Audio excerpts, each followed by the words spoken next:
Russ, yeah. And everybody can hear me okay?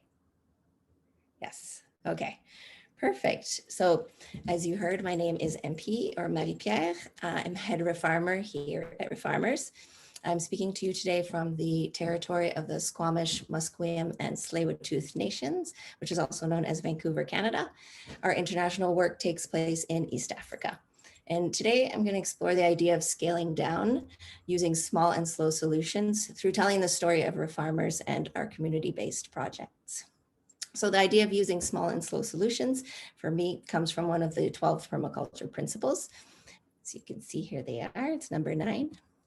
And in case some of you aren't familiar with permaculture, it's a design system that integrates land, resources, people, and the environment through mutually beneficial and holistic relationships that imitate what's seen in nature. It's a form of regenerative agriculture that applies closed loop solutions to urban and rural frameworks at any scale.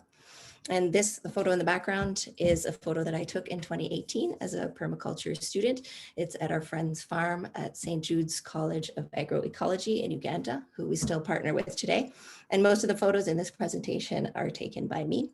And this food forest, which I'll explain to you what it is, what a food forest is, next slide, is what a permaculture garden is. And this is only 2 years old. So it's amazing in the tropics and in equatorial regions, the type of remediation that can happen.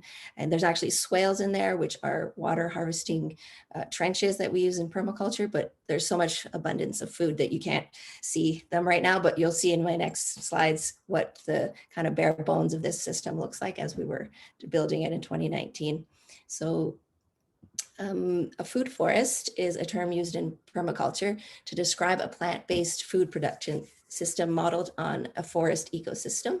It uses companion planting to grow a succession of layers that are found naturally in forests. It creates a regenerative, permanent, and resilient ecosystem, resulting in carbon sequestration due to the addition of many perennial plants, food-producing plants, low soil disturbance, keeping the soil covered at all times, using mulching, ground covers, homemade compost, and a lot more.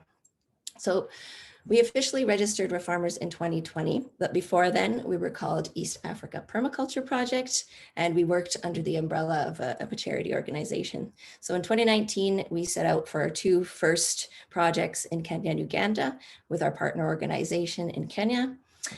We took a bunch of volunteers from Canada, and we had a group of amazing trained permaculture educators and students from within East Africa, trained by the Practical Permaculture Institute of Kenya.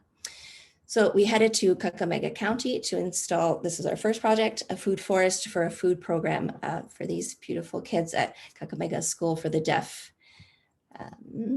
So these were already scaled down versions of large international projects, but we realized later on that what makes these projects successful in the long run is that the community capacity has to match the size of the project. So these are beautiful examples of permaculture designs that work well in drought-prone areas. And these were part of this right here. What you see is the bare bones of this food forest is part of a 2-acre food forest that we developed using only human power. So we had up to 60 volunteers at times. And the long trenches that you see there are built on contour, and the guy in the white t-shirt is holding an A-frame tool, which is made out of simple materials that you can get anywhere. So it's used to survey the land to level the swales on contour so that it captures the rain and it stays there. So there's actually directional swales as well, which can direct water to ponds and other harvesting areas. But so the point of these swales is that the soil, we want the soil to absorb the water within the system. There's so much rainfall here that then it's followed by really long periods of drought. So we create soil health by planting lots of trees, creating biodiversity, cover cropping, so that the water can actually absorb all that water that we're collecting. And then the people don't have to use large scale irrigation for this usually works for up to a month of drought, which is amazing. So they can hand water, but when the soil is healthy and it's absorbed that water, they can usually withstand even more than a month. And this has been proven by our friends at Practical Permaculture Institute of Kenya. So it's an amazing system. but we'll find out more later why it's a very different idea in East Africa. So yeah, access to water is often scarce, and that's why permaculture works really well in equatorial regions where lack of water and lack of soil health are the main barriers to getting the most out of the piece of land. And 80% of people are subsistence farmers. Uh-oh, this is frozen, sorry. Hang on one sec. Oh, my screen is frozen. Is it moving? Sorry, Russ. No, it's not changing at all. Maybe if you stop sharing and come back to it. I can't, like my mouse totally disappeared, and when I press escape, it doesn't work. Huh. Sorry, one sec, guys. Don't worry, take your time. This is live. This is real life. Exactly. Yesterday I muted myself for a while I was doing a presentation. So, okay. I wonder if you kick me out and I come back because my screen is frozen. I'm not sure what's going on here. Like I can't, not sure what else to do. Okay, wait. Oh, okay. Whew. Okay, back. All right. So can you see the one with all the water in the swales? Yeah. Okay. All right. Okay, I really hope this stays. Sorry about that, guys. Okay, so I'm gonna get back to this part. Okay, so this is what the swales look like after only 30-minute rainstorm. And the circles there are there to gather water for water-loving plants like bananas. So we call those banana circles. And this area, after only a few days, is completely green, sprouting with our newly planted veggies, but also a lot of weeds. The weeds can take over really quickly. And they say in these types of systems in East Africa, after 4 years, you have very little work to do. But the first 4 years are when it's really crucial to keeping the system intact. Like when the water flows into those swales, it fills with topsoil. So the swales have to actually be re-leveled periodically. They have to be dug out, and there's actually a lot of work to do. So this is why starting small and expanding gradually as the knowledge of the community expands is kind of highly recommended, because the size of the space, like I mentioned, has to match the size of the community's capacity to be able to maintain this. And this 2 acres by human power with a small team is a huge thing to maintain. So when you scale down and slow down, you can then cultivate the tools necessary for a successful community-based project, which are rooted in communication, co-creation, collaboration, and are community-led. Installing a project of this magnitude, training a few people, and then leaving them without much support wasn't the way to create deep roots. And the community themselves has to be really invested in this idea. So this Keyhole Garden, which was part of our 2-acre project, is now the basis of how we start community projects now, which you'll see more later. We also call these kitchen gardens because they're located in Zone 1 in the permaculture zones, which is the closest to the home, or in this case, the school. They offer small and quick and easy access to annual vegetables and herbs that you use on a regular basis. That's why it's called the kitchen garden. And also in this keyhole design where Purity is standing there in the middle with the green cup, that's also for harvesting water. There's a banana planted behind her, but also in the keyhole design, you can put compost in there and then it slowly disintegrates into the system, feeding it. So that's another use of this keyhole design. So the issue we had was that, this small kitchen garden can't feed 200 people. And, it's the conundrum that we have in this day and age is that the challenges are massive. Like we came to this school, this kitchen garden is not going to provide enough food. So, obviously the idea would be to build the 2 acres enough food to provide for everybody. But if the project fails, then it's not really doing any good. And the scaling up has to be done matched with the way that people are at the same pace as the people are learning. And that's the only way that it can really have those, that great impact. Okay, so these are amazing women we had on our team. We had tons of women that we still work with. This is Ruth with a permaculture shirt on. She's a permaculture educator. Agnes on the right was one of the mothers. We had lots of community involvement. Purity and Jackson there on the left, we planted 800 trees. It also established a tree nursery, and that's part of creating business solutions. On the right here is John, one of our educators from Uganda, who is amazing and so knowledgeable. That's me on the right. Single-use plastics are illegal in Kenya, which is a great thing for we're recycling bread bags and Tetra Paks to plant our seedlings in the tree nursery. And the kids were having a great time, and we all communicated using, we didn't know sign language. They know African Sign Language, but we had a great time interacting and built long-lasting friendships. So the second project we did was in Uganda at an NGO where we built another 1.75 acre food forest in an area that's really prone to deforestation. And we did this in a 3-week period. And we also built a small food forest at the school where you see these kids in the red uniform are from.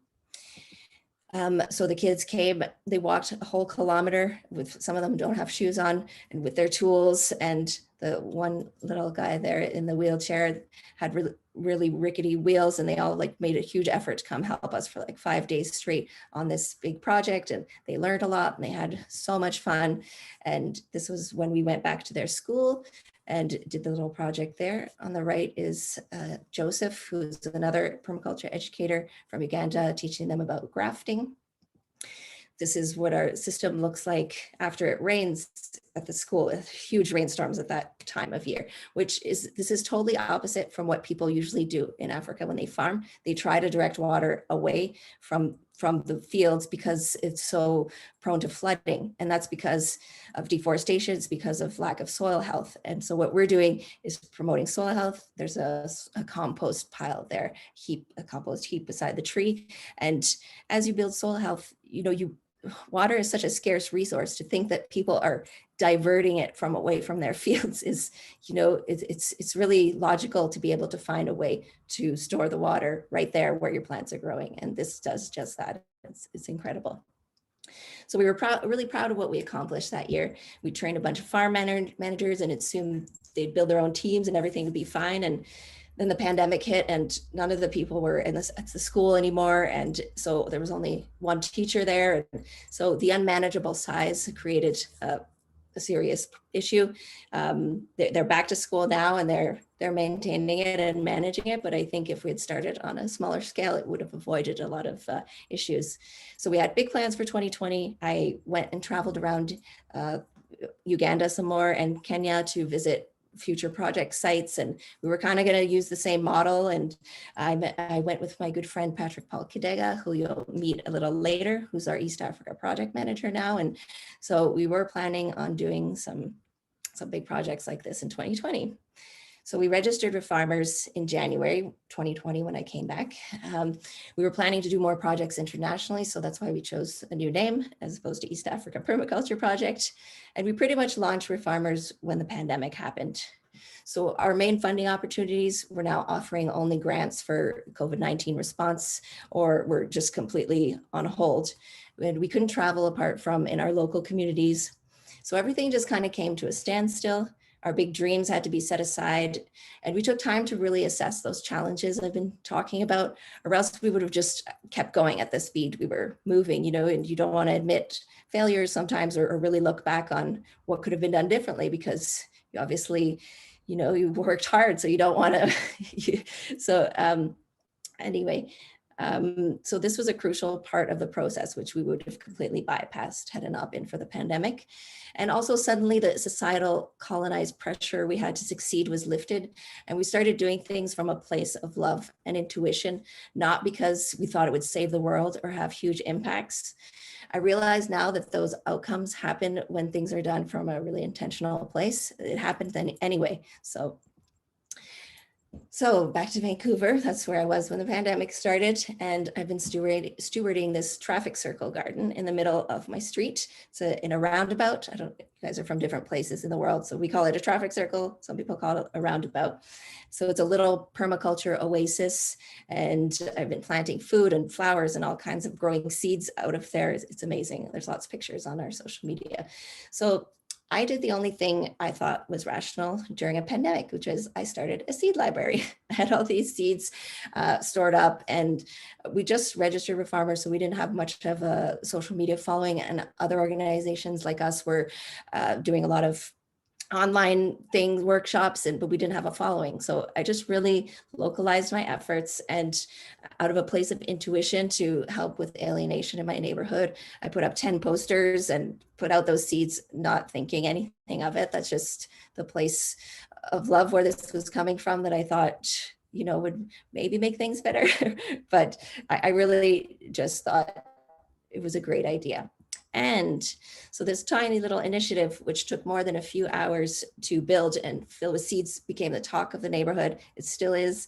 We got the Vancouver Sun and the province did a full page story on it, and on their digital site, I got people from all over the place congratulating us. And so I got a radio show interview, and probably 1,000 people came to visit this box that's this big, size of a shoebox, from all over the city, because garden centers were running out of seeds. All the seed companies were back ordered. And it was amazing that this tiny little initiative had ripple effects that I could never have imagined.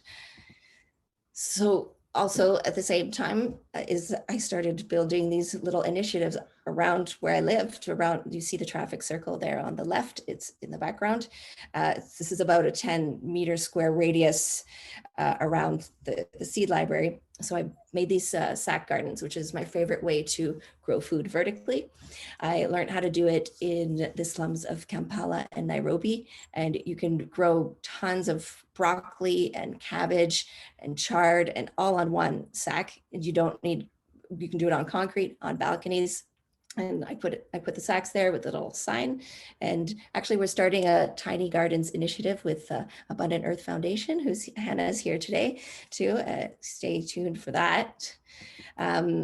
So what I also did is I planted guerrilla gardens. This is across the street from where the sacks were. There was a patch of grass that kind of looked bad, and I was like, I'm just going to plant the extra seedlings from the sacks here. And and these are the types of things that when people walk by and see food planted in really weird places, it sparks these ideas of reconnecting with nature, of like, it's really a way for people to come to these ideas at their own time, on their own terms, without like forcing them into new ways of thinking.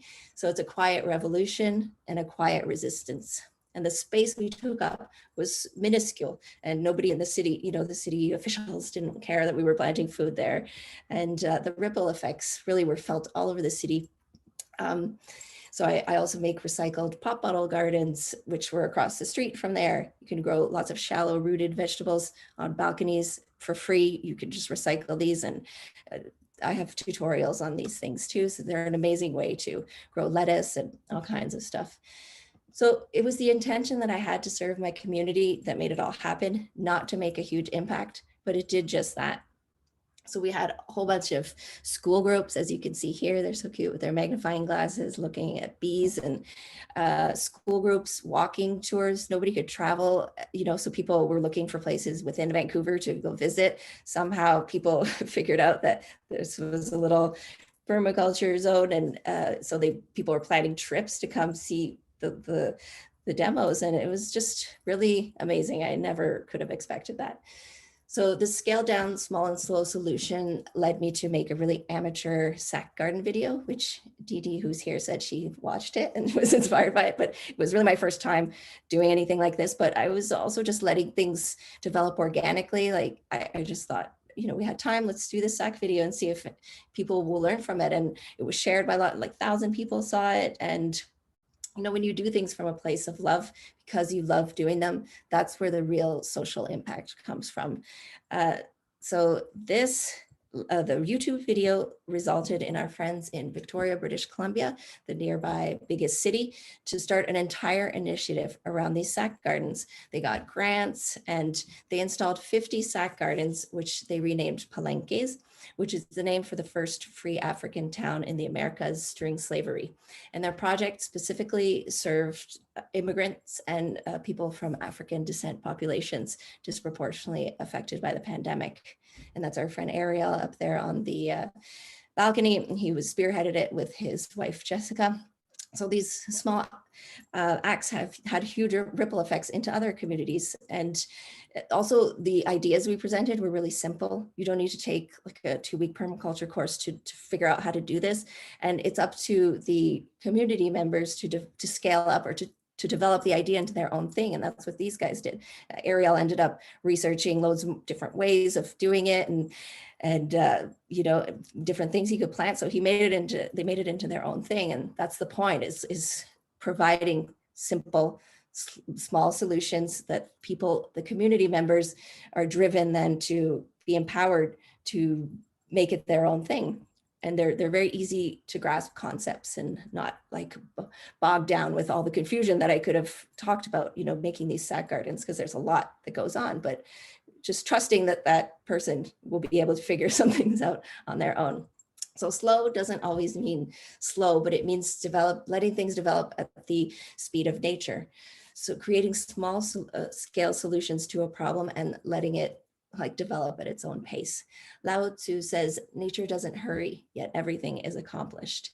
And we feel all this urgency, you know, in this world with the massive scale of the challenges we face, but creating Band-Aid solutions without creating deep roots is really not the best way to go about things. We need to work with our community at the grassroots level. And that's where the real change happens, little by little. And these photos are also pictures of the traffic circle garden. And this is a Western swallowtail butterfly that I managed to capture on its way through its migratory path through Vancouver. It's kind of rare, and strawberries growing and all kinds of other things. So we did a podcast with our great social permaculture friend, Adam Brock, and he said a great quote that I want to share with you today. We don't have time to be hasty. The importance and massive scale of the challenges and opportunities that we're facing right now demand that we get it right. And if we're doing it from that colonized place of quicker, better, faster, more, then we're going to get it wrong. That's the mentality that leads to solutions that have unintended side effects, and that's the side effects are worse than the cure. So really prioritizing process as much or even more than the outcome is one of the ways we can remind ourselves to slow down, and one of the ways where we can be most impactful. So at the same time as all this was happening in Vancouver, our Refarmers in Kitgum, Uganda, northern Uganda, were using scaled down small and slow solutions in their own communities. We met our project manager, who you see here, Patrick Paul Kidega, in 2019 in the projects you saw earlier. And he was a student at that point, but he was really eager, and still now he's an eager visionary who works wholeheartedly to serve his community. Patrick and I became great friends, and like I said, we traveled around together, visited moringa farms and permaculture projects in refugee settlements. And I went way up north to visit him and his family, and I stayed there for a week. And we really saw some of the issues that arose in those other projects, and we wanted to do things differently. But it's like the universe just handed us a perfect opportunity to experiment, because we had time, we were stuck in our local communities, so there was no pressure again to have these things succeed. It was just trial and error. That was perfect for us to start off with. So when the pandemic hit, he came face to face with the issues in his own community, and he realized we didn't have to travel far and wide to find a community that desperately needed this service. His own community, which only 20 years ago was facing a horrifying insurgency, was in extreme need. His neighbors right next to him were these grandmothers. So to start off with, he had the vision to create 15 10-meter by 3-meter kitchen gardens for grandmother-led families who are the caretakers of big families of children orphaned by the HIV crisis. Some of the grandmothers had up to 26 children, and they were solely leading this family. All schools were shut down, so suddenly all the children were at home needing to be fed, and this created a lot of pressure for the grandmothers. So Patrick wanted to practice his permaculture skills, and he, as an unpaid volunteer, just wanted to bring relief to these families who were his neighbors. And actually they would transport like a wheelbarrow full of tools to each project walking. So, and some were up to like 2 kilometers away. And so that's how they got around with the wheelbarrow and all the tools. And that's how close all these people were in his community.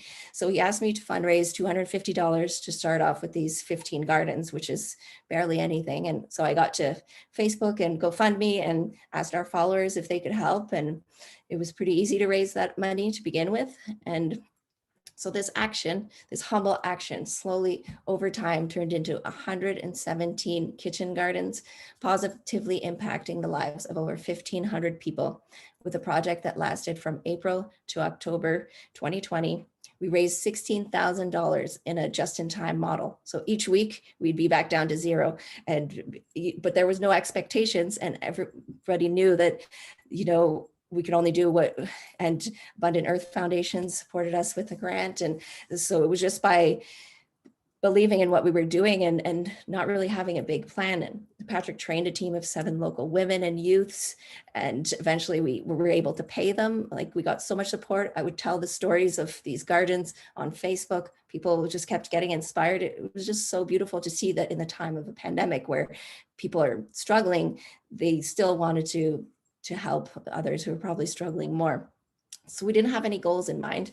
We just said, let's see if we could raise this money. And we now have a prototype for an amazing, impactful, scaled down project that can work in any community. I could do a whole other presentation on what we formulated from this experience. But so as you can see, went too fast, sorry. As you can see, the gardens are really small and manageable, and we didn't have a timeline. We experiment with all these different keyhole and mandala designs. The guys would just look stuff up on Google and on the internet and like find new ideas. They didn't have somebody really trained on the ground there, but they were resourceful and so smart. They had permaculture on Saturdays. They had a permaculture working group where they worked through challenges, and like they loved it so much, and they were just always kind of getting together to talk about it. And word spread around town. The government hospital were recommending sick grandmothers to join on the project that could use more nutrition in their lives. Patrick was on a radio show every Saturday for a while, and that's the best way to really get messages across to people who might not have access to internet. So people listened to the radio and heard him talk about this project. So we didn't plan anything. It just snowballed into this amazing initiative. And not to say that you shouldn't plan things, but it's just showing that small impacts or small acts can have a huge impact. So the team would build 5 gardens each week, and half the day would be setting up the garden and then teaching the family simple skills like composting, garden maintenance. Oops, somebody. Thank you. So they teach the family simple skills like composting, garden maintenance, and then the afternoon they would go back to the gardens from the previous week and sorry, that distracted me. They got for the previous week and help with challenges and gap filling. So when seeds didn't germinate properly, and you know, the grandmothers obviously had questions. So it was an amazing thing to have the team there locally, which could always be available for questions. And that really ensures the longevity and the success of a project when you have the community there or the team there locally. So that's an integral part of peer-driven social change, which I could also do a whole talk about, and I think I will eventually. But peer-driven social change occurs when community members identify their own goals and lead their own change. Funders and nonprofits can support peers' efforts, but they don't drive them, which is what we did for Patrick's team, and also which is what I was doing in this community. You know, I listened to the needs of the community. I saw what it needed. I live here. I know what the community needs, and so that's really the future of grassroots project is just driven by the community members who are invested in their own success and their own change, and being empowered to know that they're able to overcome these challenges and not having to have outside international organizations come in and spend loads of money teaching skills that maybe they're not even wanting to learn. And then it's a whole thing. So Yeah, and the grandmothers were also consulted every step of the way, which they resurface traditional knowledge that they've been disempowered from using, with all the technological advancements in agriculture. People kind of put aside all their traditional knowledge and think, yeah, this is the best way to do things, all the new technology. So actually one of the things we couldn't afford fencing. Fencing is one of the most expensive things on a permaculture project anywhere.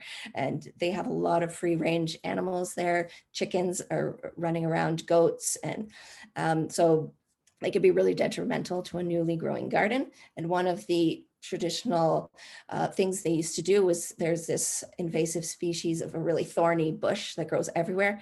So they would break off those branches and stack them around the garden. And that was enough to actually prevent a lot of animals from coming in. And it was just an amazing solution. They had another way of dispersing seeds, by mixing it with sand. And they had a technique to do it to quickly broadcast a lot of seeds. And so by slowly listening to the community's needs, having time to talk to the grandmothers, ask them what they want to grow, where they want the garden placed, it was a really important aspect to empowering the grandmothers to succeed in this project. It wasn't anybody coming and telling them how to do things. They were actively involved. And it really makes for them wanting to be really engaged and see that this succeeds. So the smallness of the project also meant that there were no expensive inputs, like a team having to travel there from another place.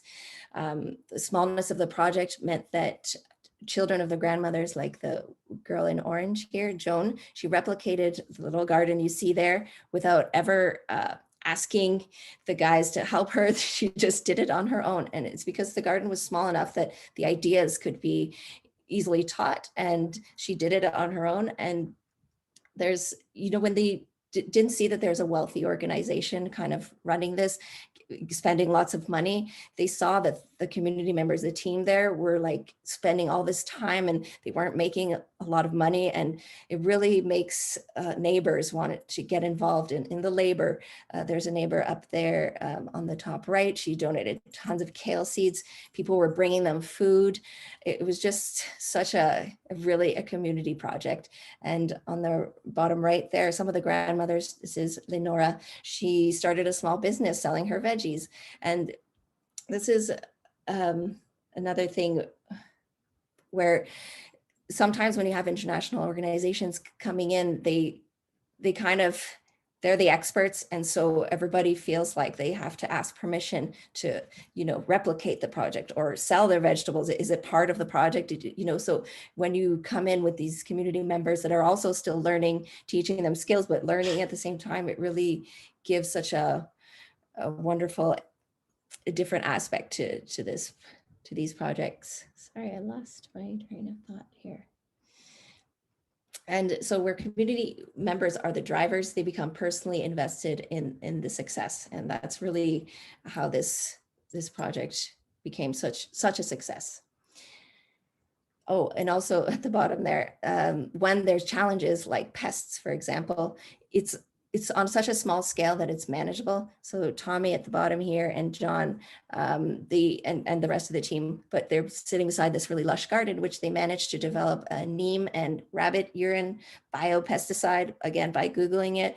And so they managed to fight this pest infestation, which it was amazing, because when you have small successes at the beginning of this project, it makes you want to just keep trying new things. And so with a 2-acre project and you have pest issues, it can become unmanageable and it can really be detrimental to the success of the project. And also to let you know, Tommy at the bottom there just won the Youth in Permaculture Prize, a 2,500 pound prize. So he was a second runner up, and he now is going to use that money to reinvest into our projects, and also in Perma Youth. He's developing a Perma Youth in Kitgumigana. Abundant Earth Foundation provided the prize money, and it's an amazing success for him to be able to be kind of the funder of the continuation of our projects. It's incredibly empowering, and we're so proud of him. And he did this all on his own, the application and everything. So So now we're actually, which is where some of Tommy's prize money will help. We're in the process of developing a Village Savings and Loans Association to help the grandmothers kickstart small businesses. So we had a fundraiser over Christmas time or the holidays, which we raised $2,000 for. And that's going to start 50 women with microloans, which they repay, and the interest goes back into the fund for other women to use. So it's a model that they use in India and in Africa, and it creates a self-managed, self-capitalized savings group that uses members' savings to lend back out to each other. So Patrick's doing training with them right now as we speak, and can't go into too much detail because that's also a huge new project. But yeah, the idea of doing things intentionally is the important factor here. And that's what we're still continuing on this small and slow progress. So there's so much more to talk about, and there's loads of initiatives out there, not just ours, that have used these kinds of community-based grassroots impact, have had impact with very small projects. So the point is now that we're at the end of the talk, what can we all do right now? Even if there's a pandemic and we're stuck at home, you saw there's always a little thing that you could do, like even befriending your neighbor can really have the potential to have huge ripple effects in your community and where you live. So we can all scale down our big ideas and just start with me right here. What can I do today? And it's not to say we can't have big dreams, but we can act small, and that's something that we can all have success at immediately. So I'll end with this quote, which is, you can argue all day about whether one person not using straws or going vegan makes a global difference. The point is the mindset. We need to change our thinking from this idea that the earth is a bottomless pit of resources and start acting like what we do matters. Changing the philosophy of cultures and societies starts with individuals changing their own hearts and minds. That's the importance of grassroots action. It's not that my composting will empty landfills of food waste, but my changed mind and heart may influence others, and that could spread and change the world. So that's it. Could talk forever about the new projects we have going on in Vancouver. We're developing a new food forest here in a public park, working with the city of Vancouver. It's a cross-cultural, intergenerational knowledge sharing hub. It's a new idea for Vancouver. It's so cool. We have lots of partners and Indigenous partners, and yeah, there's lots of cool stuff. So if you want to find out more, these are the links to all the Refarmers things, and we are still working on this just-in-time model thing for our projects in Uganda. And yeah, so we're actively looking for donations, and we'd love your support. And it goes directly to we don't use it for administration or anything, it goes directly to all the team in Uganda. So that's it. Hey, MP, that's fantastic. I'd just like to give you a Thank you. quick applause. Amazing work you're doing, and the rest of your Thanks so team. It's a team effort. So fantastic, and everybody's putting lots of comments down. I'm just gonna try to work through them. Totally. Yeah, sorry about that. I just got a little distracted. I was so worried my computer was going to freeze again. It never happens when I was practicing, of course, but thank you all for being patient, and it worked out in the end. It probably seemed like an age for you, but from our point, it was like about 30 seconds. Oh, good. You're so right. You're so right. I mean, I see lots of people I know. Roberto is on my screen. Friends here. So I'm going to just try to start from the top, which Chad's here. I think I've got one from Dee Dee. Which is the point about water reminds me of the point that Nicholas made about compost.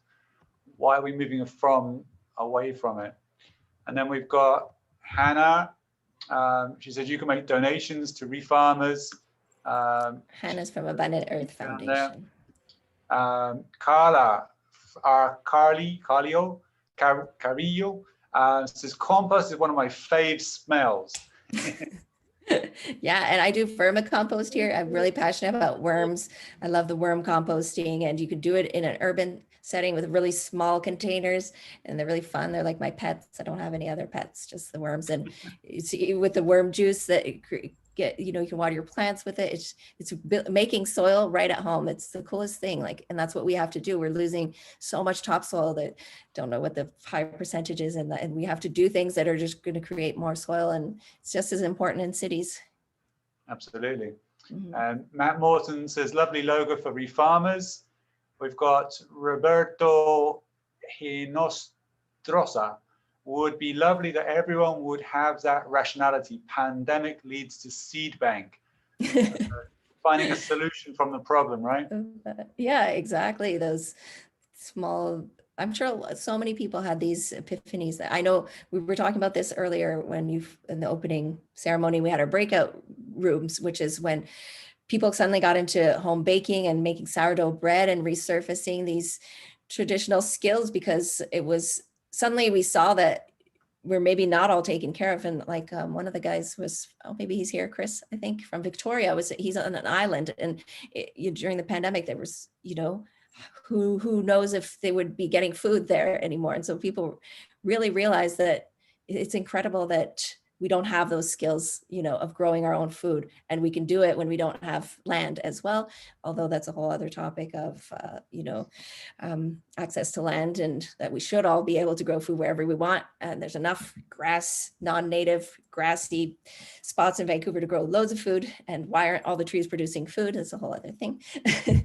But so I think the pandemic really got us to thinking about these skills that we also haven't had passed down from our elders as well. Like our grandmothers used to give us that knowledge, and now we lived in an age of convenience where we didn't need that knowledge, and that is really sad. And hopefully we can still get it back. And a lot of cultures still have it. It's just our North American culture, or not everybody's, of course. Indigenous folks are not like that.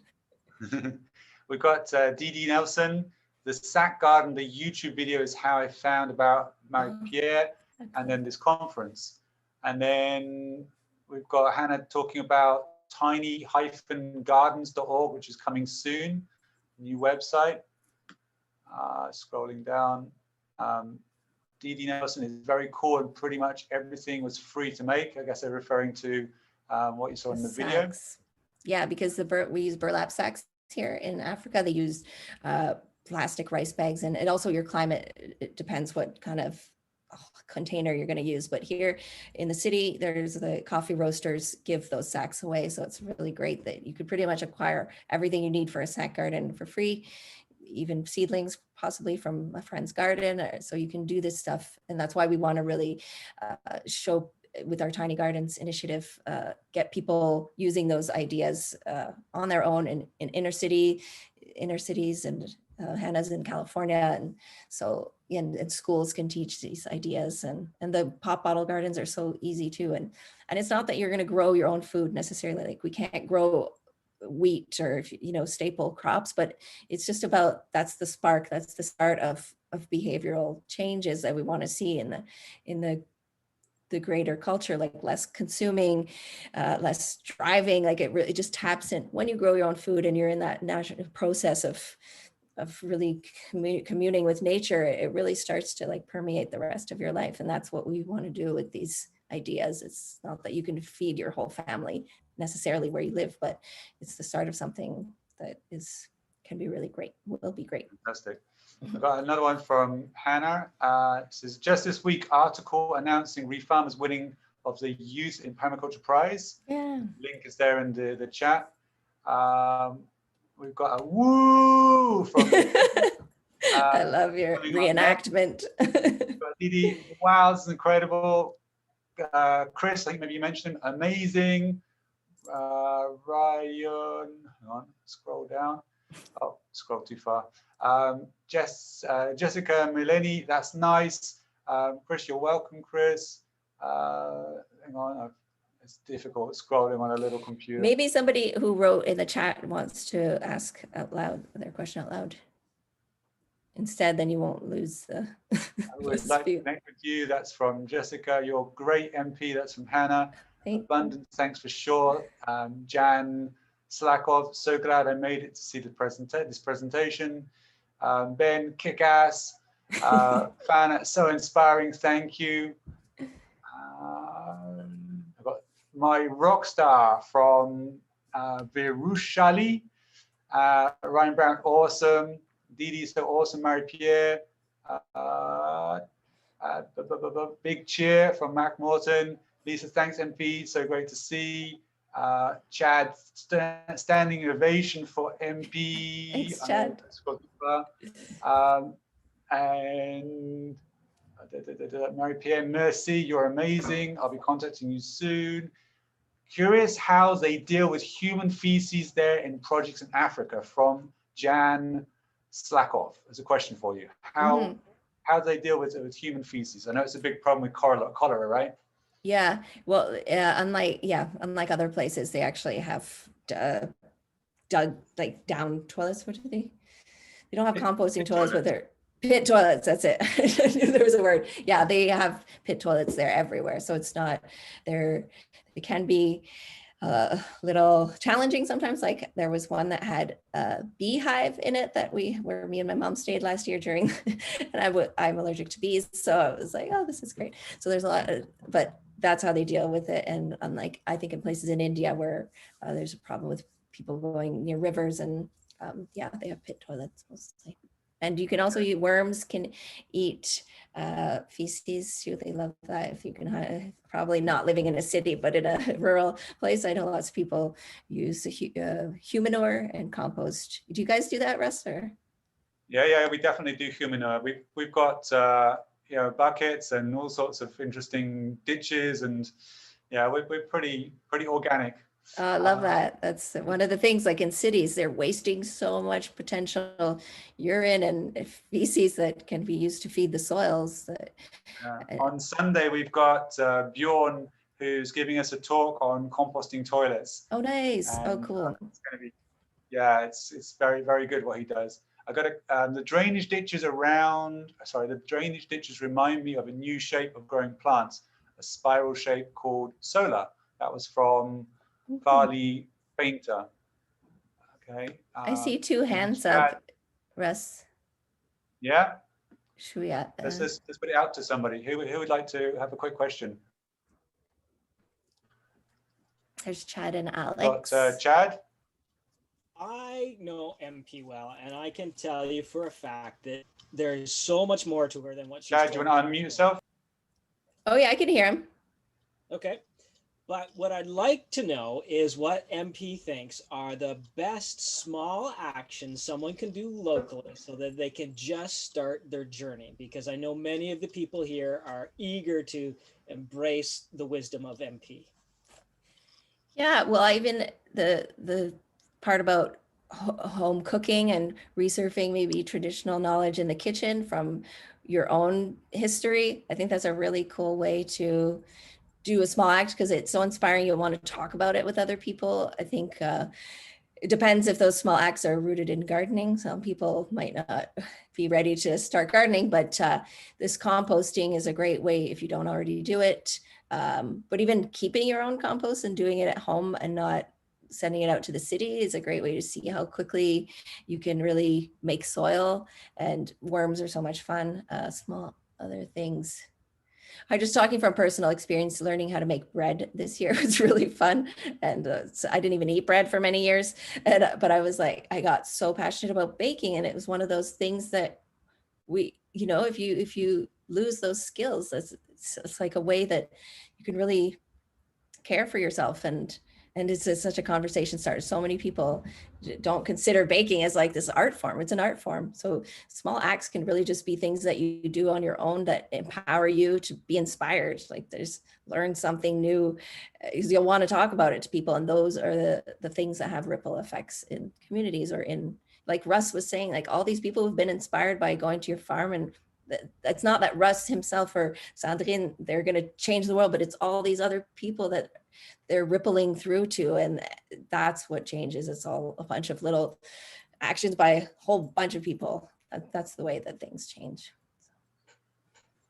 Absolutely true. Thank you. So we got Alex Cherry. You got your hand up. Do you want to unmute yourself, Alex? Hi, yeah. First, I just want to say thank you so much for giving this presentation. This Thank is you. really awesome, and just all the work that you're doing is like really Thank inspiring. So I was a Peace Corps volunteer in Benin from June of 2019 until March of 2020 when the pandemic hit and Wow. they shut down all of our uh, operations. But so I was actually working in a similar kind of project to the one that you were describing your local partners are doing in Uganda.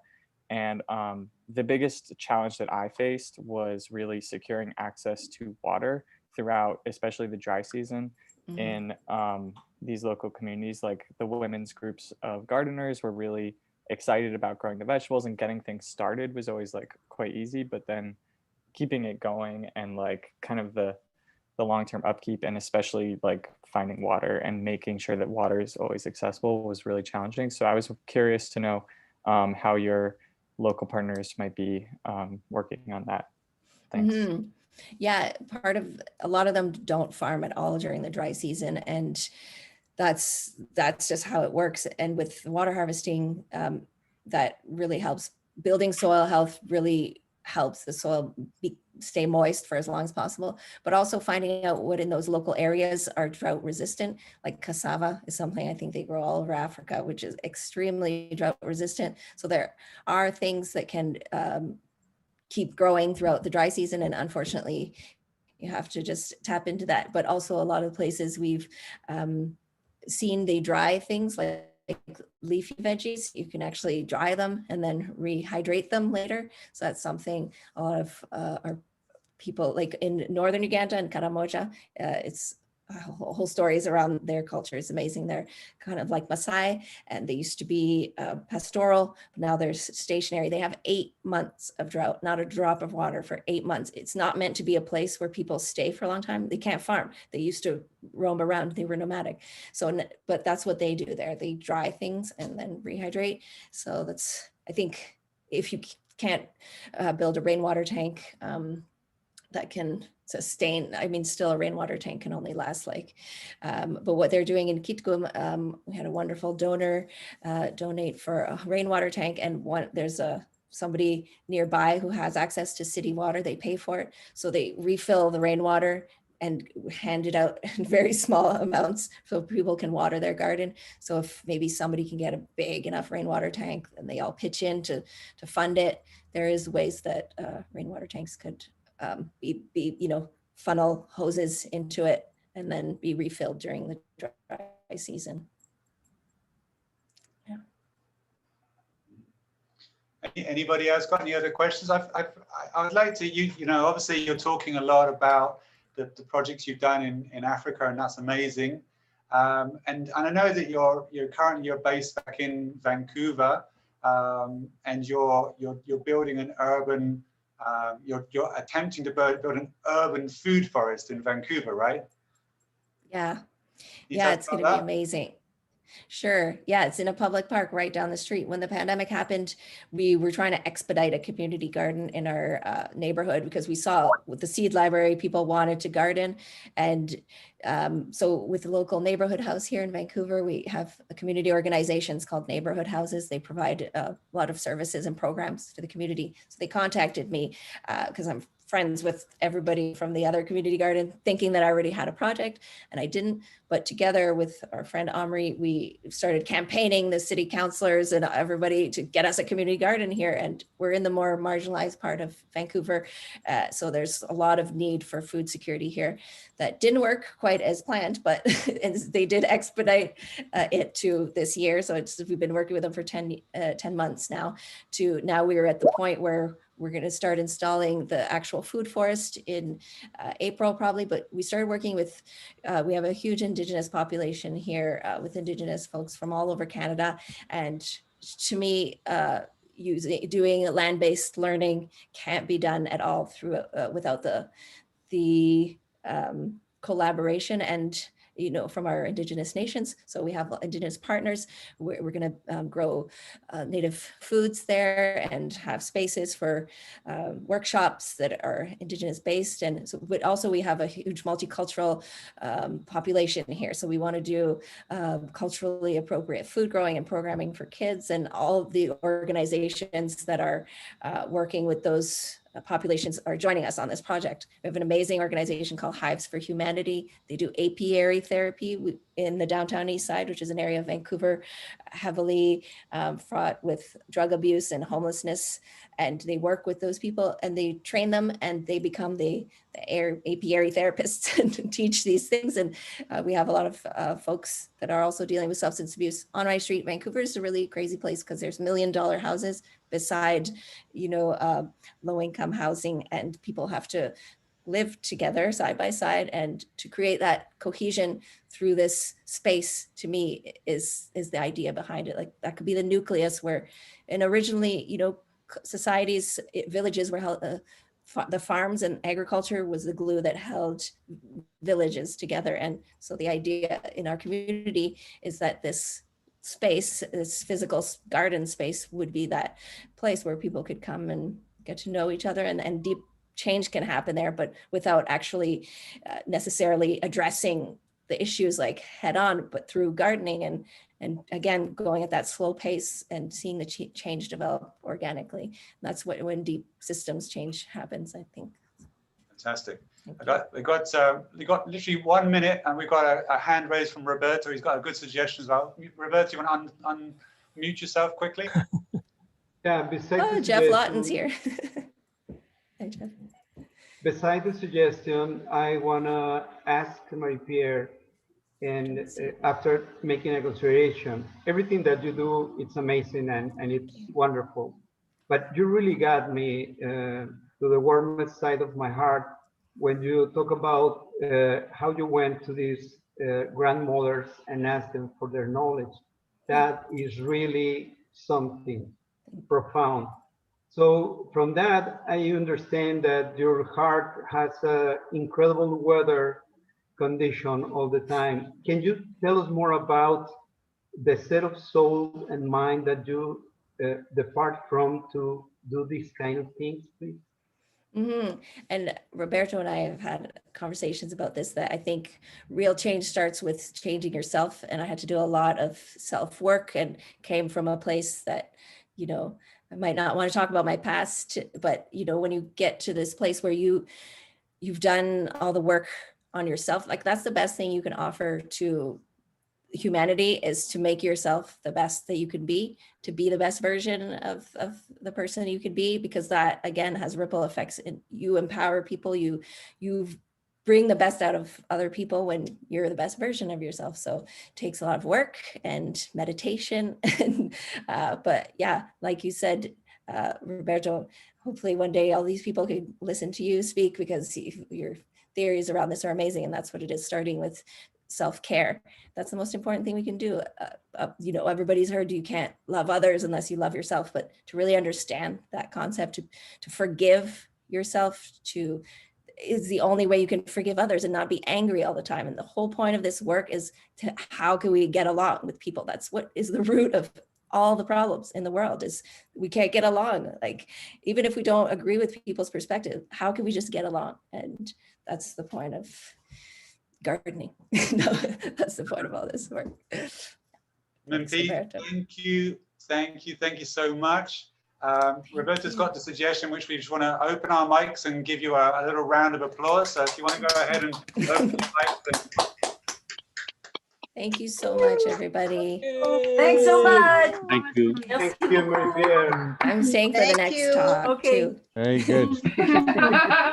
Thank you. Thank you. Okay.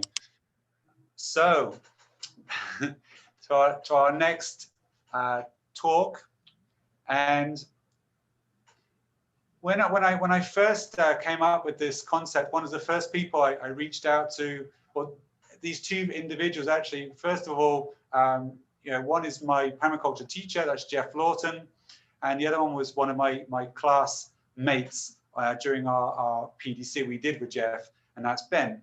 And when you reach up to somebody that you admire, you're never quite sure what's going to be the reaction. A little bit of nerves there, and it was positive, and it gave me that belief that, you know, yeah, we can do something, even if I'm sitting in my little huts in the Colombian jungle, that I can help create something that's bigger than, you know, just me. And then, you know, I reached out to Ben, and his enthusiasm just overwhelmed me and really, you know, pushed me forward. You know, you have a little doubt, and then somebody just kind of pushes you forward. And Ben's been like that. And, you know, he and Jeff have put together kind of an epic film for the next hour and a half. We're going to be on there's a pre-recorded YouTube, so go over to YouTube. I'm just going to open, I think they're both in the room. So before we go to the film, let's invite them onto stage. Jeff and Ben, are you there? You can unmute yourselves. I am here. Hi. Nice to see you guys. So yeah, it's Ben, I know you've worked really hard on this this movie. Really looking forward to seeing it, and I know that, you know, you've got really big plans, and I think, you know, if you're inspired by, you know, Ben's work, and Jeff obviously is, you know, such an influence in the permaculture regenerative world for more than 3 decades, with more than 25,000 students, including this one right here. That, you know, people like Ben and myself, we're the product of, you know, those seeds that people plant. You know, like you know, as my MP was saying, you know, we don't do things individually. We plant a seed, we get that ripple effect, and hopefully we create forests, which is, you know, really what we're looking for. Do you guys want to say anything? Go, Ben. Yeah, Jeff. Okay, I'll get it, Jeff. Russ, yeah, thank you. I really appreciate you hosting this summit and bringing us on. I'm really enthused on the prospects of leveraging current technology to enable us to be able to design on a broad scale. And the amount of potential catastrophic pressures that we are facing really warrants a swift response. And I just grew tired of not seeing that in our elected officials. And we can scream and shake the fence at them all day for them to make change. And even if they agree to make that change, they're going to flip it right back on you to pick up the shovel and enact that change. So if they're not going to make the call, we've got to make the call. We have to be able to strategize on a broad scale, and you know, it's all hands on deck. And I've struggled to scale up my ability as big as I can, so that we can swing as big as a hammer as we can at this thing. And that's what this is all about. What we're going to be talking about is how we interact as a design team, and how this technology enables permaculture designers or any regenerative agricultural designer to be able to, with confidence, gaze upon a landscape and plan accordingly. Great. Yeah, I'll just chip in just a second. You hearing me? Yes.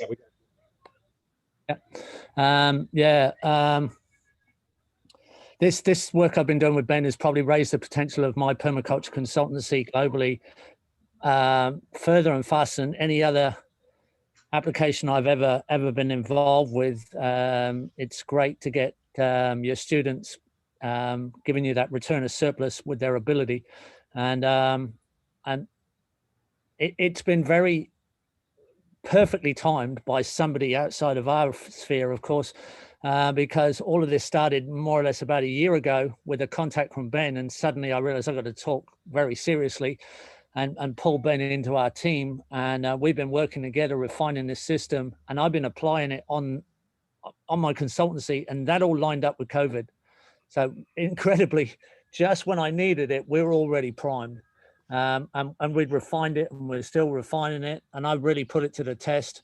I'm consulting most days around the world online with these systems, I've got ongoing consultancies literally dotted around the planet using exactly the system. I wouldn't be able to have continued my consultancy at this level. And it all lined up with when I had to because of COVID and our lack of ability to travel, but it's more efficient. It does a better job. It's cheaper. And the great inspiring thing is I've seen people understand the translation. I've literally seen the clients see the design better than ever before in all my consultancy career. I've seen them light up and see it because that's how we receive information today online, like we are right now. And now it's obviously the new normal anyway. So I hope this excites you as much as it does me. It's the biggest excitement in my consultancy career, I think. So I can't give it a bigger rap than that. And I owe way more than half of it to Ben. He's another workaholic. So enjoy the video. I don't stop. Yeah, you're always online, Ben. Fantastic. So guys, we're going to head over to the site, pick up the YouTube video. It's about an hour and a half. We'll leave this meeting open. So you just flip over and then we'll come back here for a bit of a live Q&A afterwards. Okay, enjoy. See you back.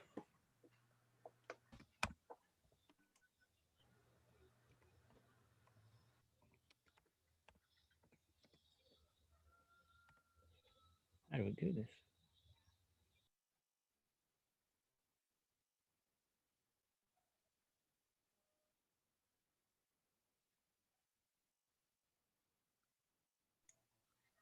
Hey, Russ. You muted.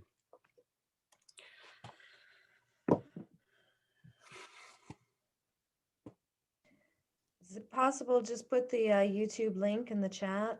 That's what I was going to ask. Yeah, that would save a lot of time. I'm having a hard time finding it. There it is. Boom.